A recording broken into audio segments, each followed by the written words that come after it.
Hi everyone, how you doing? Welcome back to another self-intelligent webinar. And today we have two situations.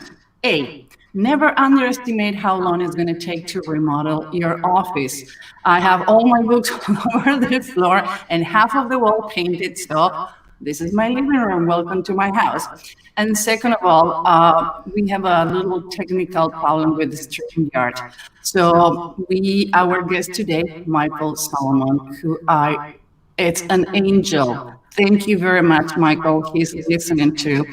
We have a problem with the schedule and audio, and instead it says, well, Susan, I cannot do it. He record the webinar so you can see it, and he is going to be replying by text.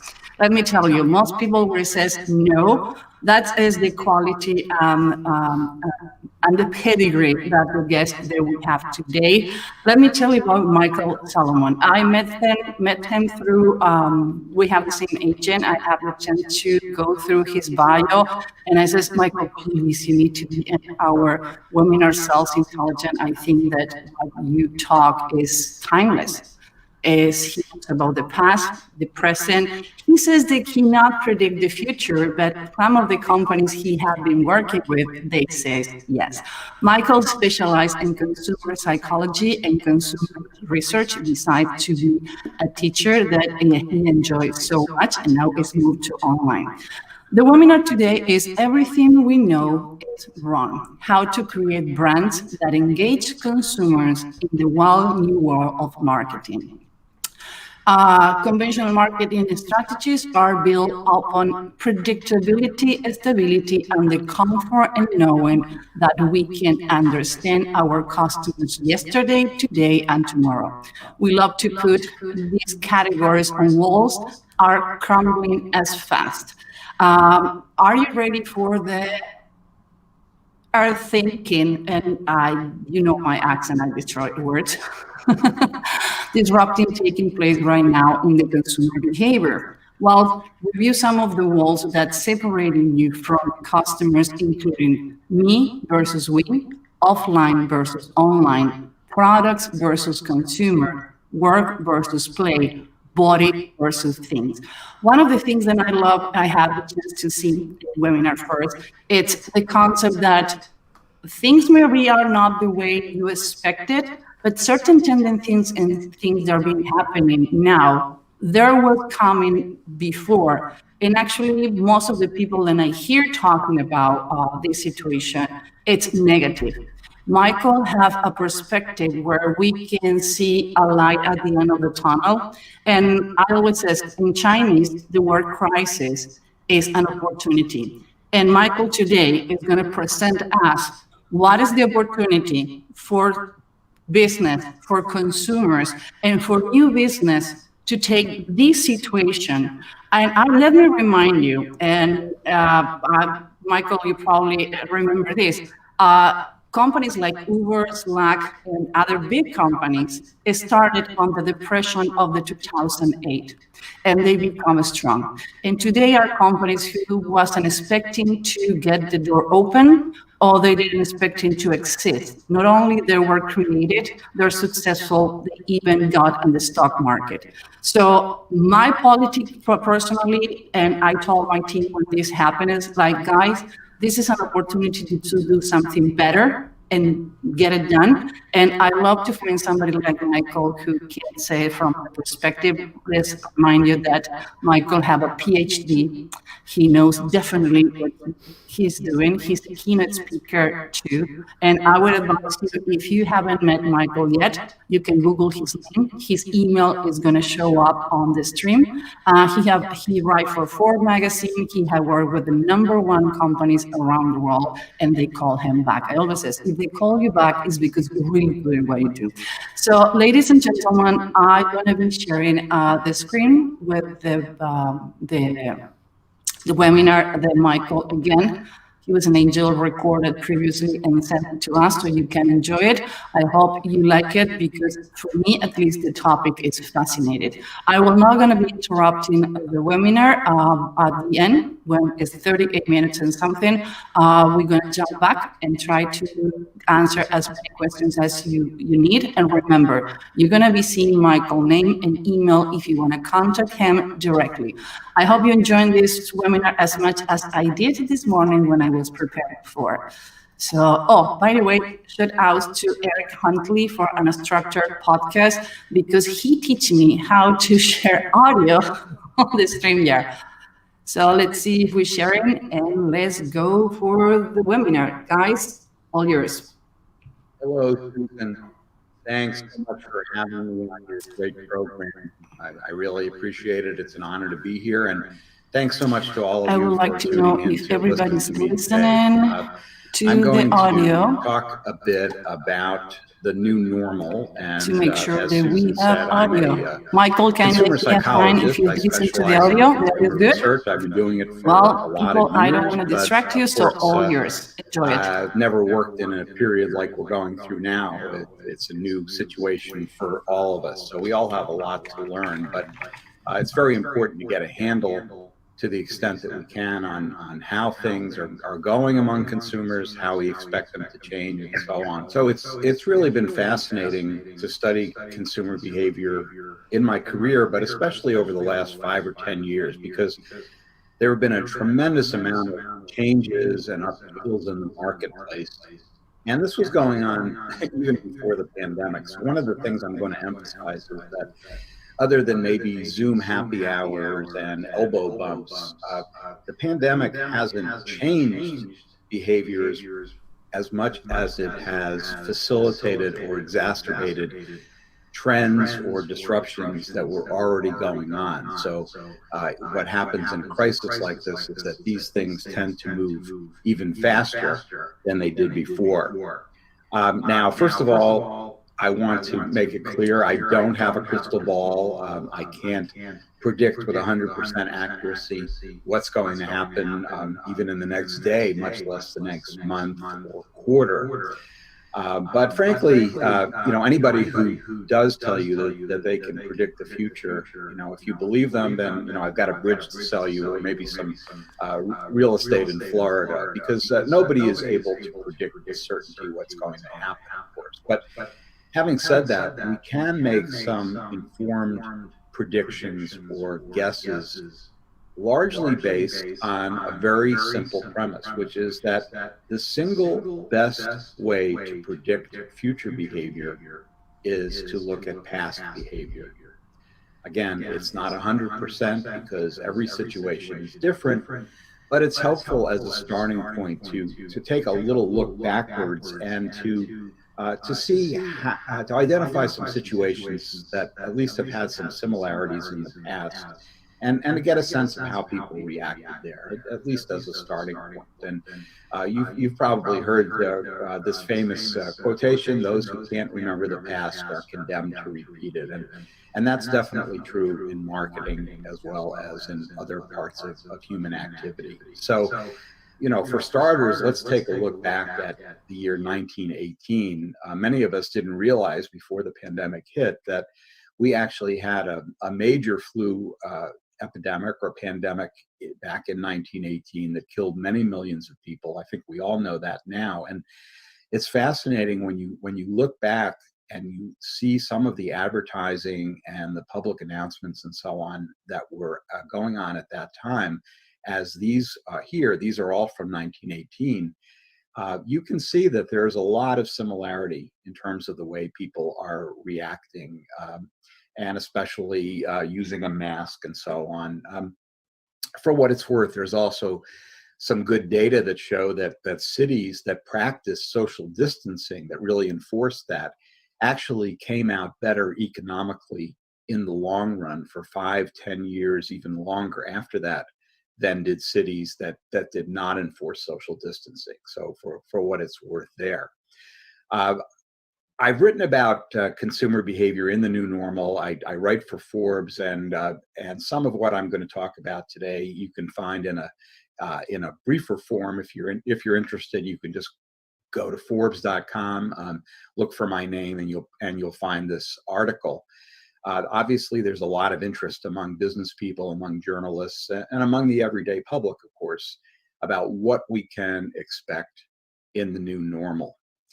So as we think about this, how can we get our arms around a very complicated issue of predicting what consumer behavior will be like? I'd like to invite you to think about our society as a block of ice. Just indulge me. Think about our society as a block of ice that is frozen solid. And of course, what happens when water is frozen solid is it doesn't change its shape. And in the same way, consumers are a lot like that during so-called normal times.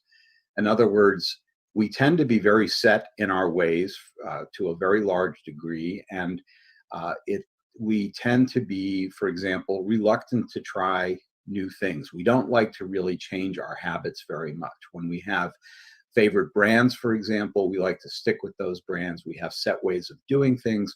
We don't really like to change. Not to say that we never change, obviously, but if you're a startup brand, if you're a challenger brand, I think you can understand what I'm talking about. It can be kind of frustrating to get consumers to be motivated enough to really forsake the way they're doing things and to try something new. Now, every now and then, something happens, a big event occurs. Maybe you want to think about global warming, and that ice starts to melt. And the same thing happens here when we have a big event, a crisis like World War II, for example, or in this case, the pandemic. And so that ice starts to unfreeze. And as it unfreezes, in the same way, consumers are more receptive to doing things in different ways. The old ways of doing things, that's perhaps in some cases they can't do things the old way, like shaking hands, for example. And so they're willing to try new things. And that is a period where they tend to be more receptive to looking at new business models, new ways of obtaining products, new brands, and so on. So we're going to see some changes happen. And then eventually, just as with this pandemic, hopefully, things will get back to pretty much the way they were before, and that ice will refreeze. Now, when it refreezes, it's solid again, but the shape is different. So what that means for us is that as we get back to our set way of doing things, some of those things will have changed. And what that means is that some of the behavior, some of the changes in brand preferences, et cetera, that are going on during the pandemic will now be frozen in place. What's the takeaway there? The important takeaway, if you're running a business, is that one silver lining to this pandemic, if we can think about it that way, is that this is an opportunity. This is a period where we're in an unfreezing time. People are more fluid, they're more receptive to doing things in different ways. And so that creates opportunities for businesses that are willing to try new things. And so again, it's overall, it's a very bad thing we're going through, but from a business perspective, a marketing perspective, there is a bit of a silver lining there, because we're going to see that some changes that were starting to percolate in the marketplace are really accelerating now as people unfreeze and are receptive to these new things. So I'm going to give you a quick book plug, just because I can, I guess. I actually, before the pandemic, right before I finished writing a book that will be out in February called The New Chameleons. And actually in this book, I talk about some of these fundamental disruptions in terms of how we think about consumer behavior. And I'm going to elaborate on some of those here in the time that I have left with you. So essentially what I'm saying is I'm shifting metaphors from ice to fire now, so you'll have to bear with me. But what the pandemic is doing is, for the most part, not causing changes, but rather throwing fuel on the fire. That is, there were things that were starting to happen or were on the verge of happening, and now they're going to happen much quicker. One example of that is the so-called retail apocalypse that everyone was talking about pre-pandemic. Of course, we're seeing that now on steroids, as major retailers from Neiman Marcus to J.C. Penney are either bankrupt or in serious trouble, and so on. Another example of that is automation in retail. So you may recall that in the last few years, there's been a lot of conversation about the role of robots and automation. Are they going to take people's jobs? There was a lot of pushback about that. Now we're seeing, as people are more interested, for example, in touchless checkout and so on, there's a lot more positive receptivity, I think, to the use of robots, because after all, robots don't catch the same kind of viruses that people do. So there's another example of how the pandemic has not caused a major disruption, but it's definitely adding fuel to the fire. Now, when we think about these broad changes in culture, one of the things that we observe, and if I can get a little academic on you for a moment, we talk about our culture being in a period of postmodernism. Now, that word means a lot of things to different people. If you know anything about art, if you're interested in architecture, you'll recognize that word. And one of the applications, and the one that I want to focus on, is that in a modernist period, we tend to like to put things in neat categories very scientifically. If you think about architecture, modernist buildings are the ones that are very symmetrical, like large skyscrapers that are, that are rectangular and so on. Whereas postmodern buildings are more fluid and they kind of defy categorization to some extent. And that's what I'm referring to when I talk about postmodernism in terms of consumer behavior.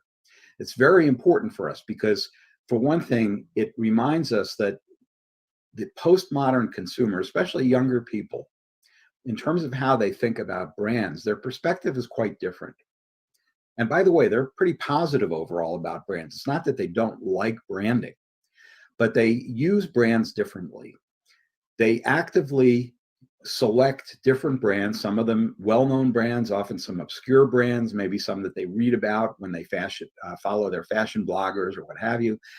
But they proactively choose those brands that help to define who they are. And so branding plays a very important role in the postmodern marketplace.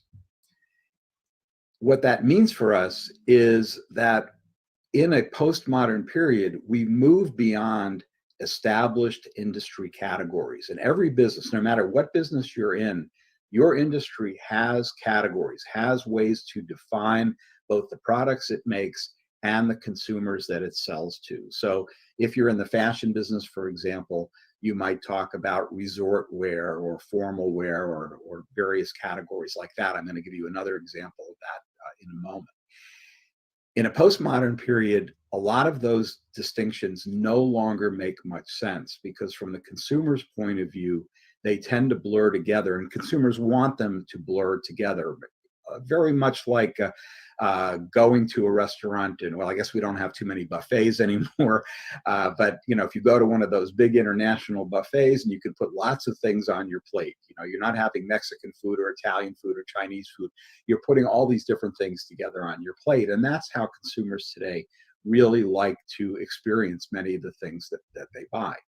So that actually creates a lot of opportunities for marketers who get it, for marketers who get that the opportunities lie not necessarily within those established categories, but between those categories.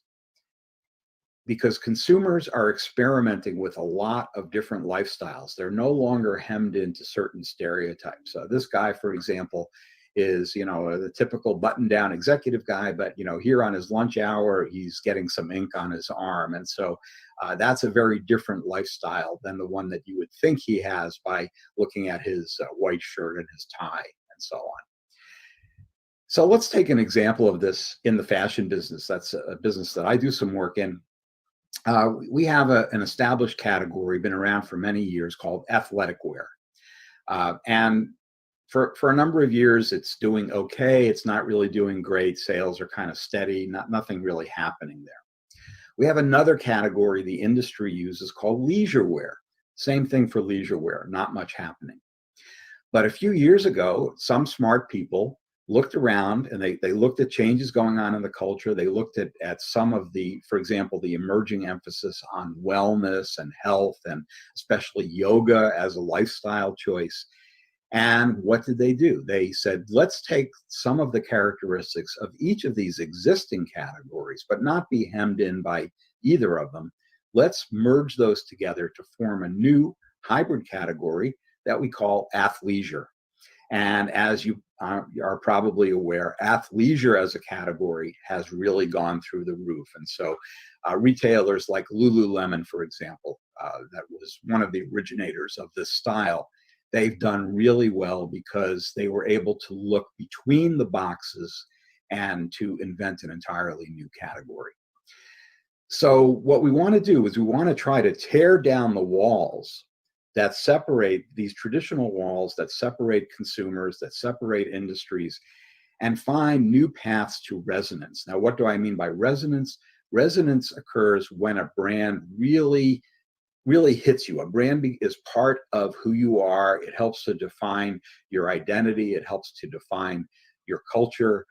You can think of some of the obvious suspects there, like Apple and Nike, Lululemon, as I mentioned, Under Armour, and so on.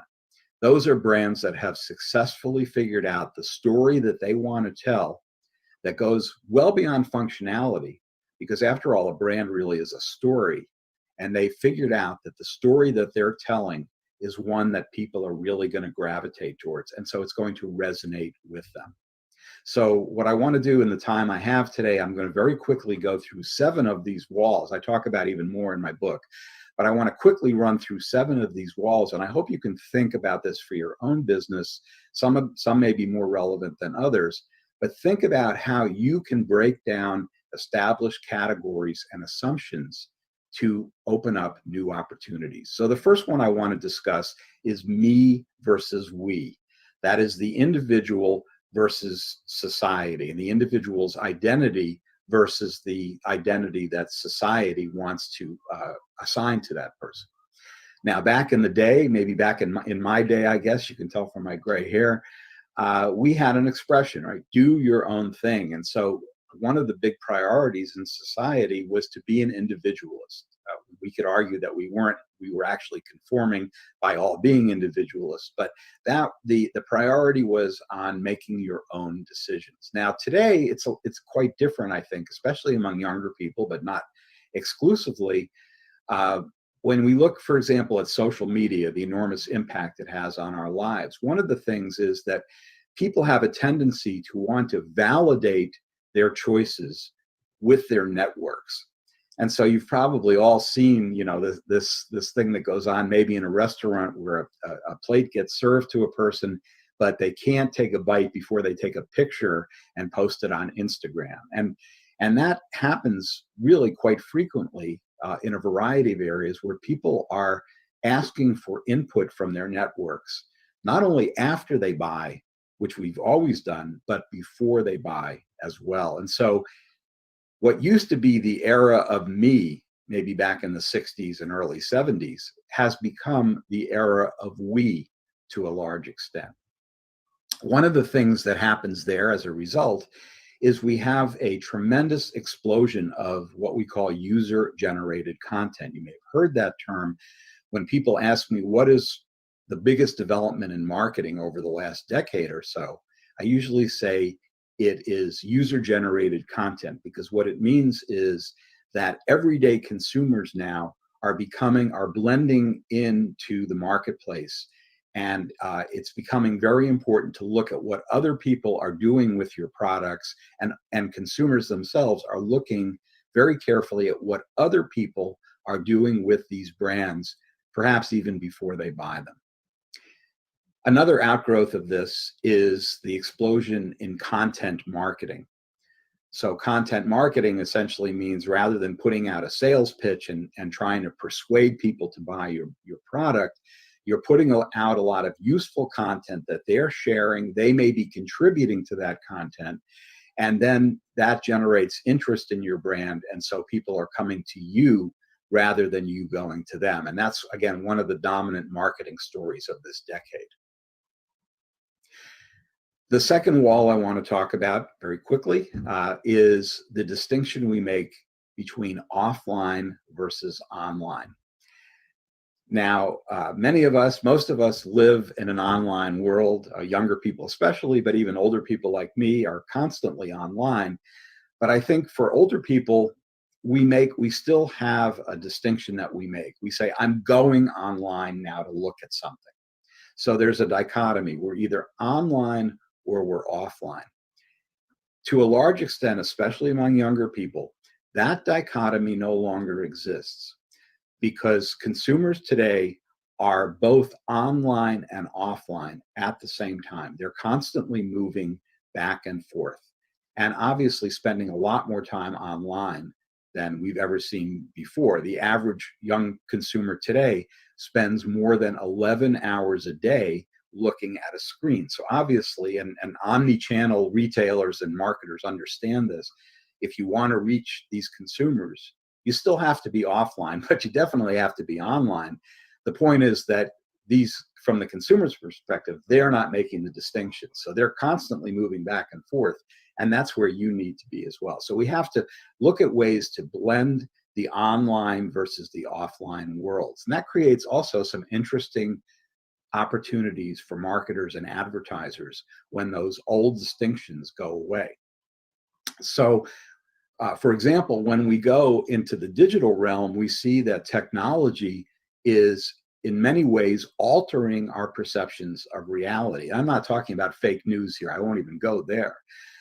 But for example, in terms of the types of images that we see in advertising, as you probably know, there's an enormous amount of post-production work that often goes on, especially in fashion advertising. So for example, here we have a woman, a very attractive woman, a model, but she is not perfect enough to be in an ad, perhaps. So what's going to happen is that they're going to take her photo, but now they're going to doctor it in various ways. And so this is the image. You know, the wrinkles are smoothed out. In some cases, body shapes and so on are literally modified, so that the image that we see online literally does not exist. Even though it's a picture of a person, of a man or a woman, it literally does not exist in the physical world. And that is something very important to keep in mind. We see this in cyberspace as well, as people increasingly are creating, for example, avatars, digital representations of themselves that they use to navigate all of these virtual worlds that are out there. Now, if you don't know what virtual worlds are, ask your kids, because they're spending many hours probably in these worlds. So, for example, here's a picture of a woman. You can kind of see her story. She's tired. She's got babies. You know, maybe she's in lockdown. I don't know. She's maybe struggling with her weight and so on. When she goes into cyberspace, when she creates her avatar to represent herself in virtual worlds, this is what she looks like. This is the avatar that she created.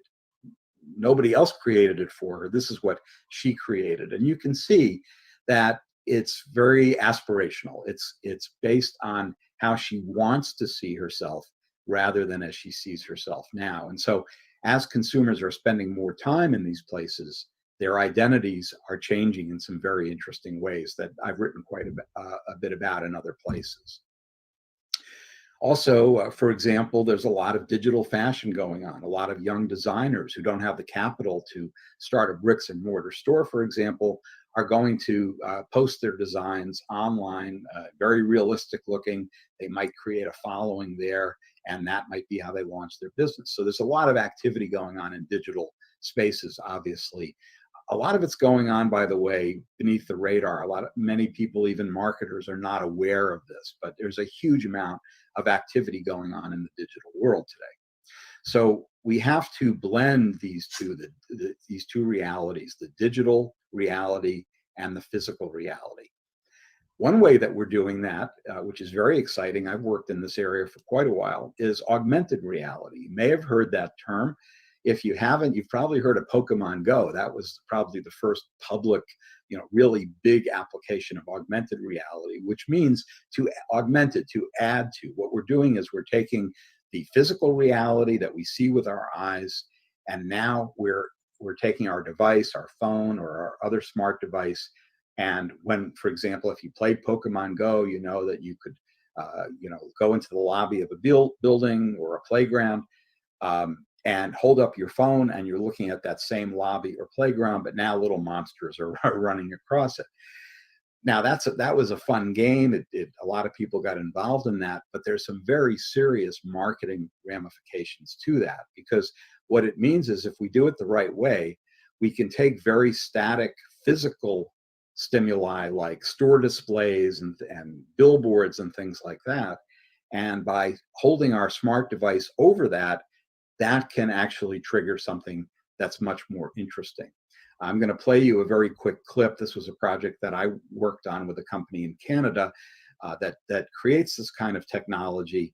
And what you're going to see is a demo for CoverGirl, where the package on a shelf, the boring package of a cosmetic on a shelf, now actually comes alive and is able to educate the consumer, for example, about how to use that product. So take a look at this, and you're also going to see a print catalog at the end come to life in the same way.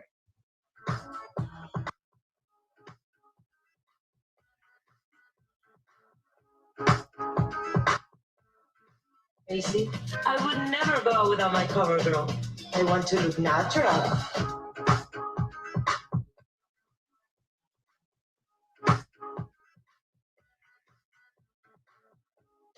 Simply ageless foundation to help you look. 3 easy, breezy, beautiful CoverGirl.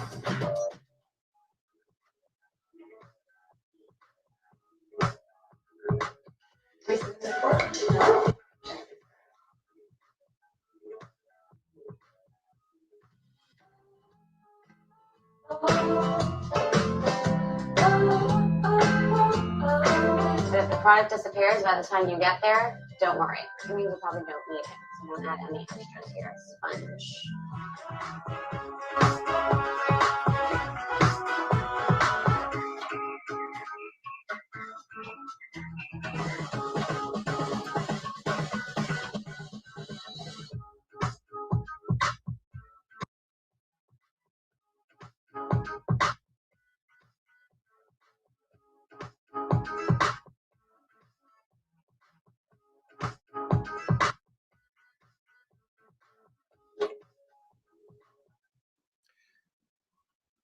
So I hope you enjoyed that.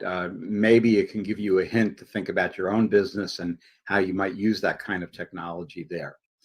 A third wall, very quickly, is owning versus renting. This is very interesting because historically we talk about pride of ownership. We talk about the importance of owning a home, of owning a car, maybe even in the old days owning a record collection, and that's starting to come back among people who are getting back into vinyl. But the idea that you have a collection that you actually own and you're able to hold it and look at it and so on. And today that is really not very important, again, especially for younger people, as pride of ownership is no longer as important as getting access to things very quickly and being able to actually dispose of them.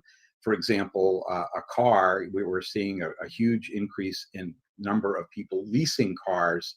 And in some cases, companies like Cadillac, for example, have programs that allow you to turn your car back in frequently, several times during a year even, so that you can experience new things. And so we're seeing an explosion in what we sometimes call collaborative consumption, where people are sharing various products. They're not necessarily taking ownership of them.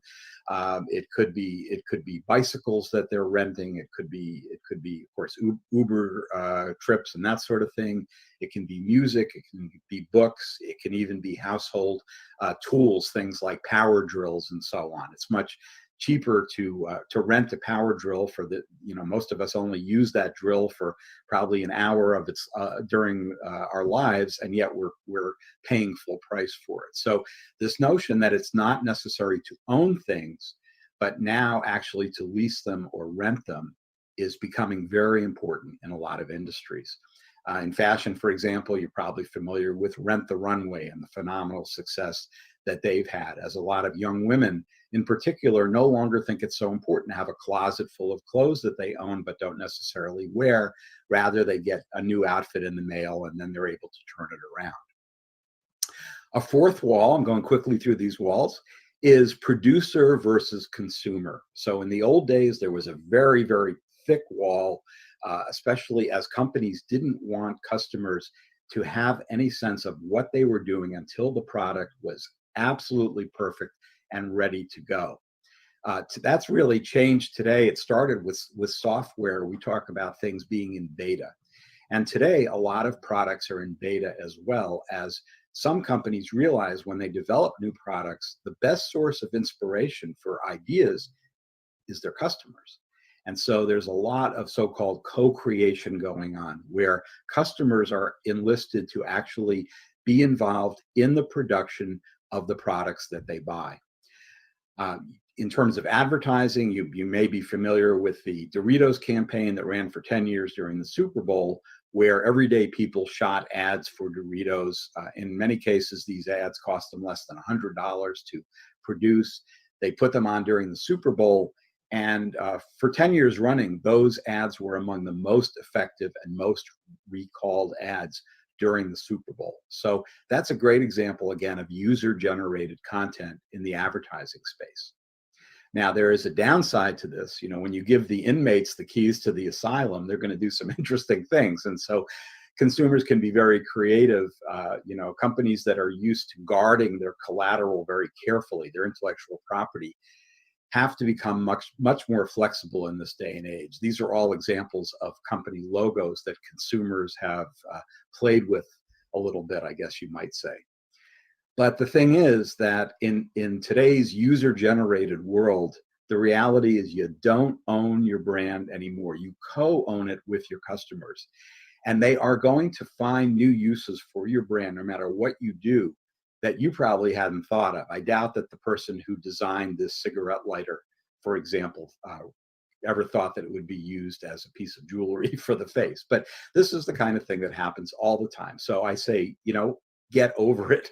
In today's world, you have to be willing to share your IP with your customers, and there are some very tangible benefits to doing so. The fifth wall that is coming down very quickly is male versus female. We have a lot of conversations going on now in our culture and around the world about this traditional dichotomy, the assumption that you are either male versus female. And you'd have to be living under a rock to not understand that today there's a lot of change going on in these fundamental definitions of gender. The fashion industry certainly recognizes this. We're seeing an explosion in so-called androgynous fashion. We're seeing some prominent menswear and womenswear designers who are combining their shows, for example, and now showing menswear and womenswear together. There's a lot of upheaval going on in this industry that's directly related to the erosion of this wall that traditionally separates our definitions of male versus female. We're seeing transgender, a lot of discussion about transgender people and the role that they play in fashion, transgender models like this one woman who was a Brazilian woman who was on the cover of Elle, for example. Androgynous companies. So here we have Me Undies, a startup company. They don't sell men's underwear or women's underwear. They sell underwear, and both men and women buy that underwear. So it's a different way to think about things. Again, it also creates new market opportunities. So for example, it broadens some markets, like perhaps jewelry for men, bags, accessories for men, that who wouldn't have considered wearing, for example, bracelets or necklaces before. Now suddenly there's a new market there because some people are thinking outside of that traditional box and finding new opportunities. The sixth wall, I'll mention briefly, flesh versus machine. So we have in our culture, we're talking a lot, as I said earlier, about automation, about robots, but we've always considered these robots to be separate from us. They're by definition not human. But of course, today, if you watch TV shows like Westworld, or you know, there's a lot of conversation about robots. Do robots have rights? Just to say, do robot workers have rights like human workers have rights, etc. So it's fascinating to see, as this wall is coming down, how much technology is being incorporated into our bodies. So we know, this is one of my favorite images, but we know that the body is always a work in progress. And so we're always trying to modify our bodies. We literally don't look the same from day to day.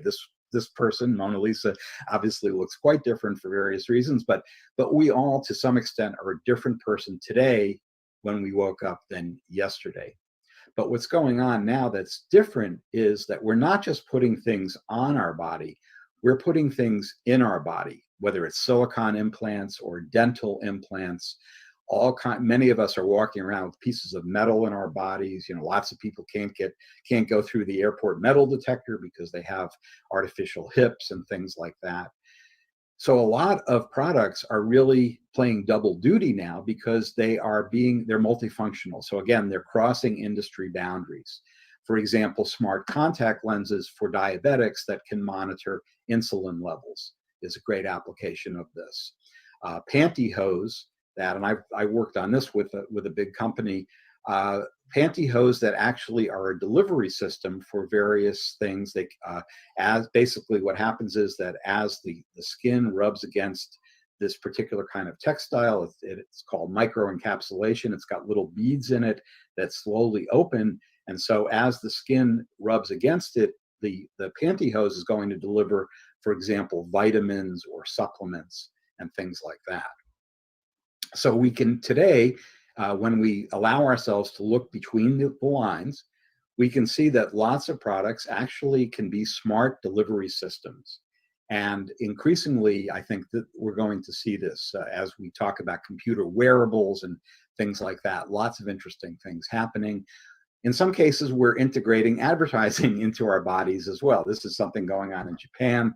You know, you wave at somebody and they see armpit advertising going on there. So this is a strategy sometimes called identity marketing, where the consumer actually becomes the billboard for the brand. It can be in the form of a temporary tattoo. Sometimes it's a permanent tattoo. But it really is an important development because it shows that we're not just wearing a company's t-shirt, for example. Our bodies themselves are emblazoned with all of these slogans. The final wall I want to talk about is one that's painfully obvious to many of us, and that's work versus home. So especially pre-pandemic, many of us made a distinction where we left our home, we went to a place called work, we did things there, we came home, we did other things. But again, before the pandemic, increasingly we saw that telecommuting was starting to grow in popularity. Obviously now, the boundaries between work versus play or work versus home are really blurred for a lot of people. Some people love it, some people hate it. Lots of interesting, kind of boundary problems crop up. Many of us have been on Zoom calls where we're interrupted by a child or by a pet or something like that. This was a famous one. You may remember this BBC broadcaster who suddenly had a toddler in the background there. Lots of industries are going to be affected by this. Home furnishings, how do we create home offices that allow us to get things done?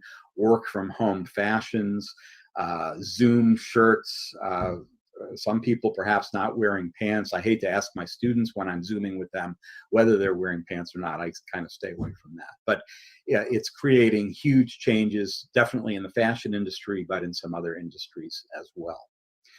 So I've quickly gone through 7 of these categories. As I've said, there are many more. I talk about them in my book, but hopefully you've been able to at least resonate with some of these categories, and I hope that it will maybe help you to think a little differently about your own business and opportunities that you can find. So I thank you very much for your attention. If you happen to be interested in getting a copy of the book, to pre-order it, it will be out in early February. Please just drop me an email, michael@michaelsolomon.com. I'll be happy to send you a link. And not only can you pre-order, you can get a 20% discount. So I'm going to stop there. Again, thanks for your attention. And I hope that we can have some questions and have a conversation about this. Thank you very much. And thank you again, Susan, for having me on.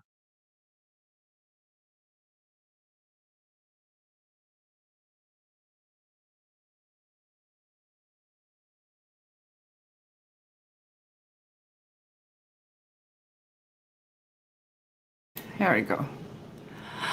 Michael is going to be with us on the phone, so he can be replying questions. Michael, I'm calling you. You see, even though the technology sometimes doesn't work, we can make it work with a lot of effort. So I'm calling you, and he's going to be replying by phone. And at least I do have a lot of questions to do personally. And by the way, for the people who want to take a look, Michael had so many books in Amazon that we couldn't put it all together on the chat. But if you want to find Michael Solomon, a PhD on Amazon, you're going to find not only the book is coming, a lot of books are out there already. And my first question, Michael, if you can hear me, let's put you on a speaker. Can you hear me? Now I can. Perfect. Now we have you on the phone. Technology is working. What drew you to consumer psychology and consumer research? Oh, well, do you have an hour or two to answer to that question? It's your webinar, and since you're being so kind over all the technical issues we have, it's your time. Well, the short answer is that I went to graduate school. My PhD is in social psychology, and I was doing a lot of research on physical attractiveness. You know, how differences, usually in facial features, influence the way people get treated in life. For example, in our legal system, and there are huge differences there. But as I was looking for a dissertation topic, I realized that even though there was a huge body of research on that, it was almost always from the chin up. You know, there was never anything about the body, and certainly anything on the body. So I developed, much to the horror of my professors, I think, I did my dissertation on the dress for success phenomenon, and looked at, in a laboratory setting, looked at how the clothing that we wear, how that influences the way we feel about ourselves. And I was able to show that under pretty rigorous conditions that, in fact, people do behave differently. And I think a lot of people know this intuitively. For example, if you're dressed more professionally, you act differently in professional settings. And so I started to branch out and work with other fashion apparel companies to look at that. And then I realized, well, it's not just apparel. It's all about lifestyle. It's all about the way we furnish our homes, the cars we drive, the food we eat, etc. And so I was lucky enough to get a job, a faculty position in the business school at New York University. And that really changed my life, and I just started to do research on how products affect the way we feel about ourselves, and that is actually something that a number of us look at in the field of consumer behavior. It's a famous experiment that is the Milgram experiment, where the people was the only thing they identified as a powerful person on the experiment, that they were wearing a doctor coat, a white coat. And there are another experiment when a person is crossing the street wearing homeless clothing, people don't follow. But when you see a person with a suit and well dressed, people will follow that person. So that's how much we are susceptible to be influenced, or the market has made us influenced by the way we were. Yeah, those. I'm glad that you remember those studies. Those are classic studies, and what they show us more generally is that the way our brains work, and Susan, I think you know this very well, is that we have a need to put things into categories. We have a need to assign labels to things. And when we perceive an external object, whether it's a person or something else, we very, very quickly, within microseconds, make a basic judgment, and that judgment actually is just good or bad. Is that thing good or bad? And then we go on and make some other judgments, and that really, that's an evolutionary thing, because back in the day, if you were a caveman walking around and you encounter someone you've never seen before, your first, and sometimes this is true today, your first question is this going to be a potential ally, or is he going to kill me? And so you had to make a very quick decision good or bad. And so what we do is we put people into these categories. And unfortunately, the reason we have stereotypes, the reason that stereotypes are so harmful is that what happens with a stereotype is we put something into a category, and even if we have conflicting evidence or contradictory evidence about that after the fact, we don't change our minds. We find a way to rationalize why, in fact, that still belongs in that category. But it's that basic need to categorize, and that's, kind of relates to what I was talking about with all of these walls I was discussing, is that we have this need to, and marketers have a need to label people. That's what, when we talk about market segmentation, we want to put people into buckets: male, female, young, old, rich and poor, lives in the north, lives in the south, what have you. So it all is related, even though it doesn't sound like it, to the examples that you gave about deciding very quickly whether someone is an authority figure based on what they're wearing. I saw some examples, and I like how consumer psychology and consumer research get together with behavior. One of the things that I says when people like, you have 3 seconds to make a first impression. Sometimes doesn't depend on you, depend on the people dictionary and their own the smell, if you're reminded to something, to someone, but it takes 14 to 15 steps to fix a first impression. So one of the things when people looking for a job or they need to present themselves in a video, the first image you get, it's so important that people is going to look in your resume, in your video, or in your image no more than 7 seconds, and they're going to change the channel. Yeah, and you hit it right on the head. And actually, I get about 10, still to this day, I get about 10 to 20 calls a year from journalists who have found, it's actually an urban myth, but that study is attributed to me, Susan, that 7 seconds. And I never did the study, but if you Google it, you'll probably find my name associated with it. So I always get a kick out of that. So I don't know if it's 7 seconds exactly, but it's definitely a very short period of time. And that's what I was talking about with stereotypes. And so, we have the saying, you never get a second chance to make a good first impression, because once I put you into a category, it is very, very difficult to convince my poor little brain to now put you into a different category. Yeah, I Google you, and I know that you're the father. I want to say it. I was expecting you to say it. If you don't, I will say it after. But one of other things that I found in your books and all your interviews and your articles is that once we have a bad impression, everything that you threw to me, I'm going to use it to justify my disgust or my likable to you. So if you make a bad impression in the beginning, I'm only going to be looking for a clue. Doesn't matter how many times you explain it, clues to not to like you. But if I like you in the beginning, everything that happened after is going to be a positive in my brain. That is a tribute to you too, no? Absolutely. And, there's a concept in social psychology that's been very widely popularized. You've probably used it yourself, called cognitive dissonance. And the original meaning of that is exactly what you're talking about, that we are very uncomfortable with incompatible knowledge. If I know one thing about you that's positive and then I learn something that's negative, that creates a state of tension that I need to resolve. And I'll do it by changing either the belief that you're good or that you're bad in order to be consistent with the other. It's very pervasive. There is a lot of media manipulation, and one of the books that I give to all my team is Trust Me Online, and how the fake news were created and how you can be manipulated. But something that people maybe they don't know, there is a science behind colors too.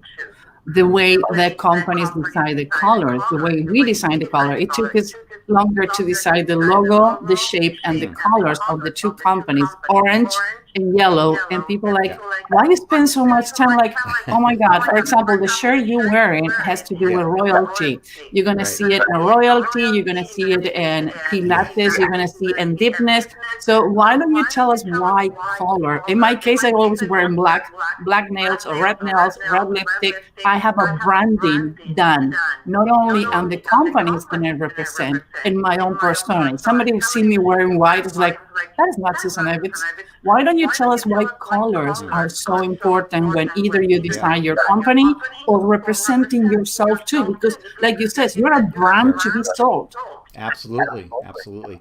Yeah, well, I'm glad you picked up on the purple. You know, my last name is Solomon, so, you know, King Solomon. Well, you know, it's some of it is just, it's not necessarily scientifically supported, but anecdotally it really seems to be very powerful. And a lot of it has to do with the saturation level of the color. So we could talk about primary colors, like you said, you know, red, yellow, orange. These are high arousal colors. And so it's not a coincidence, for example, if you go to quick serve restaurants like McDonald's and Burger King and so on, look carefully at the color palette that they're using. It's going to be those colors. And the reason for that is they call it fast food for a reason. They want you to, their business model is based on quick turnover, right? And so they don't want you to relax and, you know, enjoy your Whopper for an hour or something like that. Whereas a company like, say, Starbucks has a different business model. They want you to stay.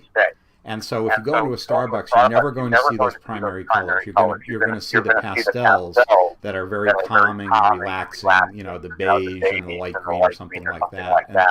And so part of it has to do with physiological arousal in that sense, and part of it, frankly, is just cultural. And so we have certain cultural associations, like you mentioned, purple with royalty, and you know the reason for that is that back in the day they used a certain dye that was very hard to obtain, so only the royalty could wear it. It was purple, right? You know, the color, things that we take for granted. You know, when you talk about black in Western society, one of the connotations, not yours, is death, right? And it's very somber and sophisticated. But then if you go into parts of Asia, white is the color of mourning, and so people don't show up wearing black at a funeral; they show up wearing white. So, you know, one of the basic mistakes that a lot of businesses make, first of all, they don't really calibrate it. They make it a very casual decision in their own market, but then they even compound it further, because if they start to expand to other markets, they don't stop to think if the meanings in their culture are going to be the same as in another culture. So you're absolutely right to obsessively test these things. You know, to give you a great example, I tell this to my students. You know, back in the day, these decisions were largely made by just, you know, someone's preference. So, for example, red and white, the Campbell soup cans that are so iconic that we recognize. The reason that they're red and white is very simple. One of the executives at the company liked the football uniforms at Cornell University that were red and white. Now, you can't imagine that happening today. You know, if Campbell were ever to redo their color palette, they would probably spend, you know, several $100,000 on very specific testing. Now, they might still come up with the same answer, I don't know. But today, these things are tested very, very carefully, you know, in a big brand like, say, Irish Spring, for example, which has that memorable green color associated with it. I mean, that is not a random choice. That soap brand, the company did an enormous amount of testing to help it understand what people associated with that color. And as I'm sure you know, many of your listeners probably know, there are a lot of color forecasting companies out there who make a lot of money by selling their forecast of what will be the big color for the coming year, or for the I next didn't 3 know that. years and 5 years. Oh yeah, when you, especially in fashion, when you say, oh, the big color this year is going to be light blue, or whatever. The reason for that is that all of the designers are buying information from the same sources that are telling them that's going to be a huge color this year, and so it becomes a self-fulfilling prophecy. And that's true, by the way, not just for, say, clothing, but for example, I worked with for a while with the largest company in the world that makes auto paints, and they do the same thing for car colors. They buy these forecasts, and they are going to try to sync up with that. And the reason is that the forecasts basically tell a story about what is the dominant mood going on in the country at that time. And so, there are a number of these. Probably the most prominent one is the Pantone forecast, Pantone. There are a few others as well, the Color Institute and so on. But it's actually very big business. So these color choices are not accidental by any means. You know what? I read a study says that waitresses who wearing red lipstick, they have higher tips than women who wear pink lipstick because they're perceived to be more aggressive than the one who wearing pink. And it's a huge correlation and intertwine between consumer psychology. And another thing is, for example, the color blue. As soon as you see a blue uniform, you are related to respect, order, and law. Mm-hmm. So, and I hear that if you want to be perceiving as a person who is authoritarian, you shouldn't be wearing brown because it's related to UPS drivers. Do you hear that? Well, I haven't heard that, but it makes sense. And again, you have to get even more specific than that. So, navy blue, that is what you're talking about, but actually light blue, that pastel that I was referring to, is often associated with a feeling of serenity, confidence, and optimism in the future. So, for example, when American Express came out with their blue card, the reason for that is that they wanted people to feel optimistic about the future and obviously use the card more. So even within a color, there's lots of distinctions that you want to make. Actually, they said that when you paint your office in blue, people make less grammatical mistakes than when you paint any other color. And if you paint in red, people is going to be hungry all the time and eating. So dark colors. They're even saying that the pink that what is the liquid you take when you have an acidity? Anyway, that gum pink color. We start using it on gel. Yeah, Pepto-Bismol color. That is a specific color. I don't know anything else who have that color. Yeah, bubblegum pink. Yeah. Bubblegum pink. They use it in some psychiatrist places in jails because there says they calm down people. So it's fascinating, and probably Michael, I can keep you for 2 hours talking about, but what are the 3 things, at least, or 3 or 5 things that are common consumer-wise to the people? Like, oh my God, the world is going to end, no business is going to survive. What are the 3 or 5 tendencies that people need to start looking in order to survive consumer-wise these times? One of them is, as I mentioned during my presentation, this is an opportunistic time. So rather than just throwing up your hands and saying, well, I better find another way to make a living, this is actually a time, especially if you're a smaller brand or you have a smaller company or you have a new way of doing things. People are going to be more receptive to that because, like I said, before things refreeze. So there's a window that's open now, and you really need to take advantage of that. I guess another suggestion that I would make is that we have a lot of conflicting things going on right now. Everybody is locked down. Everybody wants to feel good. Well, we always want to feel good, but we usually find ways to do that by, going out, going to restaurants, having a good time. etc. The other problem is, of course, unfortunately, many of us are really struggling economically. But that doesn't mean that we don't want to still feel good. The question is, how can we reconcile those things and still be okay? And so, one thing I like to talk about when when I said that the best predictor of future behavior is past behavior, look at what people did during the Great Recession 10 years ago. Now, we didn't have the medical aspect to it, but we had the economic aspect. And one of the things people did is that sales of premium ice cream actually went up very, very dramatically. So when people because people used sweet to one of the things is like chocolate and sweet go up when people get depressed, PMS, women get PMS, or they have a breakdown. Their alcohol and sweets are going up. And actually, one of the things, and I was reading that people to produce those items today, they need to produce faster because people is consuming their own anguish and depression through products. That's certainly true. But the other aspect is, I said premium ice cream, so the more expensive ice creams. In other words, people were finding ways to treat themselves, even though they're paying more for that, Haagen-Dazs or whatever the premium brand is. What they're doing is still finding a way to have luxury in a lifestyle that's not allowing them to splurge on big luxuries anymore.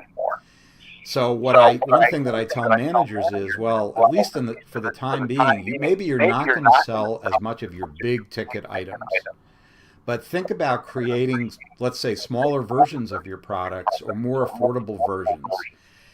So one example that I like to use is that a woman may feel that she can't justify spending $300 on a bottle of Chanel perfume, but she can spend $25 on a bath soap that says Chanel on it. Now, obviously, Chanel isn't going to make as much money on the bath soap as they are on the fragrance.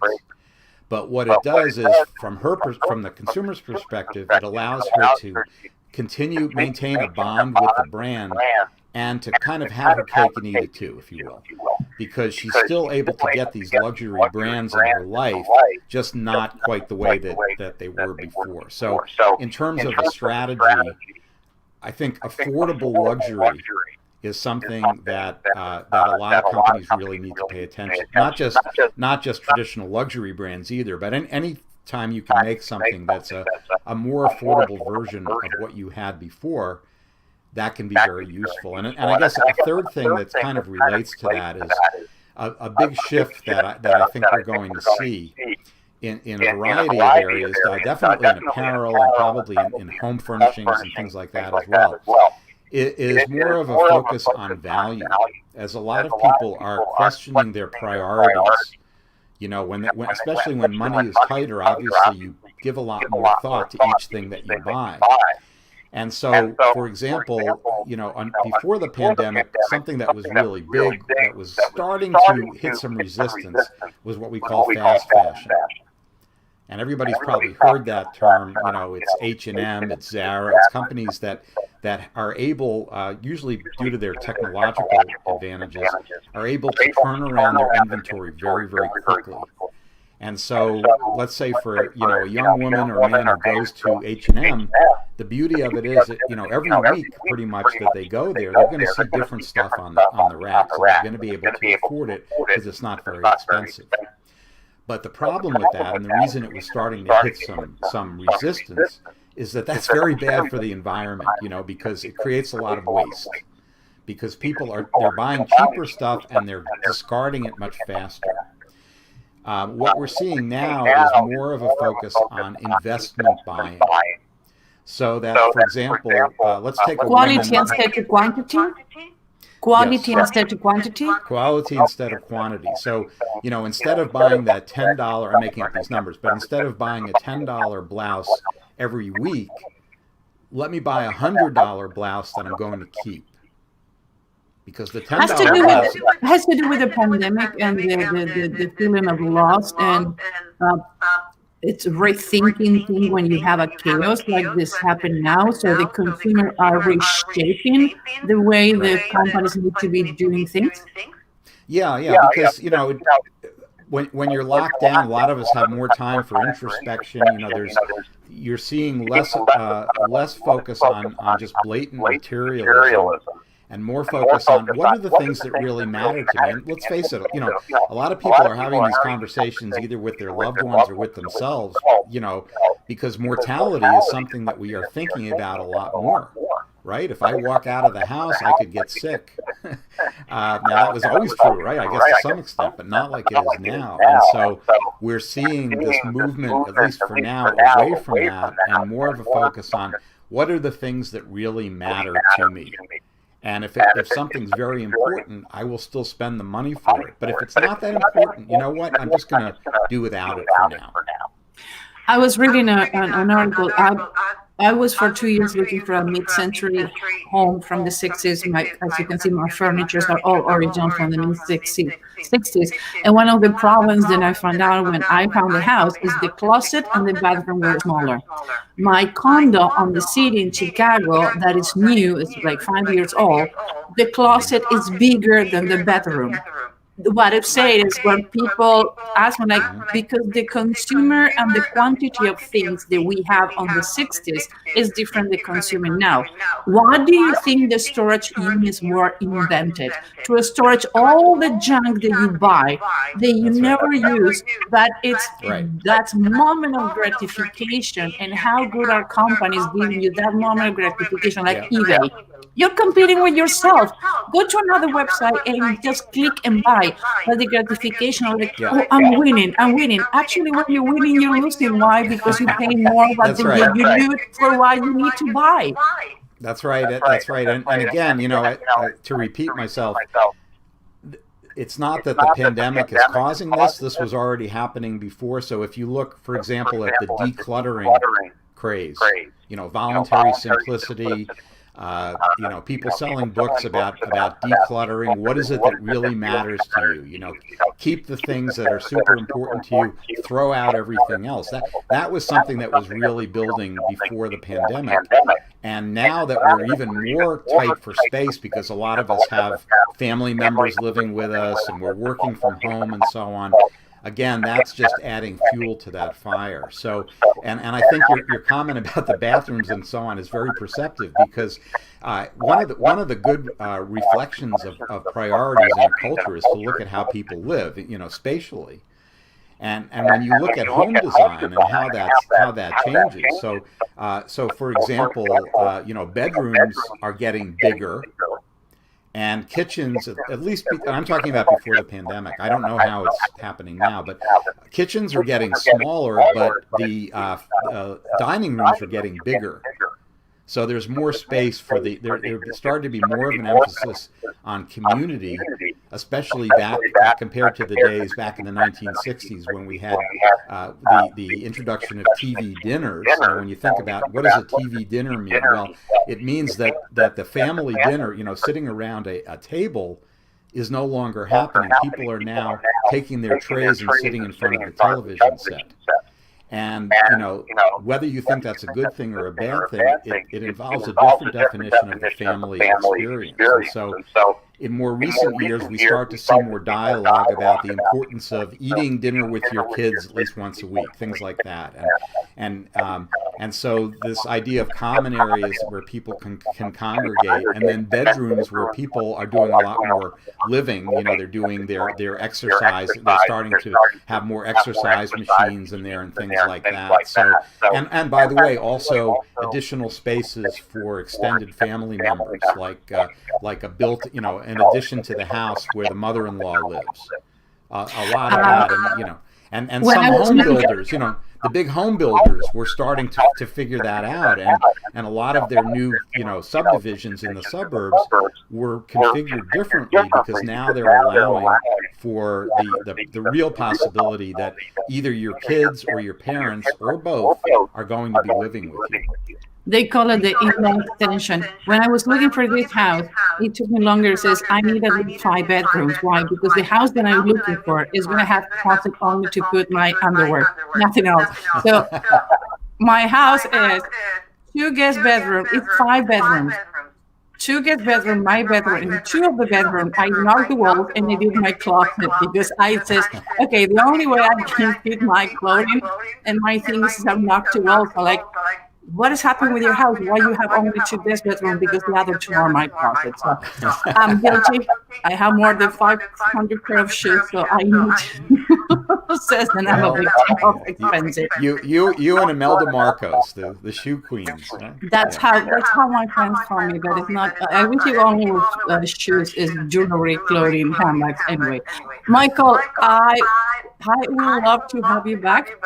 Let's try to figure out, because I love the interaction, and it's so much about behavior, consuming, and the things that we think that we have free will to make decision every day. It's nothing wrong with that, because at the end of the day, it's your decision. But I would love to talk about how companies that are struggling, the new companies, can utilize that information. And information is power, and data is power. And most people do not utilize that power or that information to get where they need to go. They're so froze with fear, they're not thinking ahead. Yeah, when I was talking about society as a block of ice, and I think you're echoing that. We tend to be a lot more set in our ways than we realize, and the reasons for that we're often not aware of those. So it helps to be more aware. For the people who are watching the webinar, we're going to be editing bits from Michael and tips, and we're going to be putting them on the subsequent weeks, because this is a heavy webinar. Why? Because it has so much information that probably we've never heard before about how consumer psychology works. Michael is expert and leader on the market. So if you can Google him or go to his website, you're going to have and find so much information. And I would advise to go with the books, because I already ordered mine. They haven't shown up, but I've been reading all your articles and quotes. And believe me, I learned a lot. It's a learning pad. And if you have the chance to have somebody who just happened to be the top expert, why not to use that information? Yeah, well, that's true. I appreciate it, and thank you so much for having me on. You're a great person to talk to about this as well, because after all, you're the behavior hacker, right? Well, you're the consumer hacker, so we're on the same thing. There we go. Michael, thank you very much. People are going to be able to see your email and contact you. It's on the chat. And if for any reason you don't see the information or you miss it, please write us an email and we're going to draw it to Michael. Michael, be safe. You too. Thank you very much. Bye-bye now. Bye.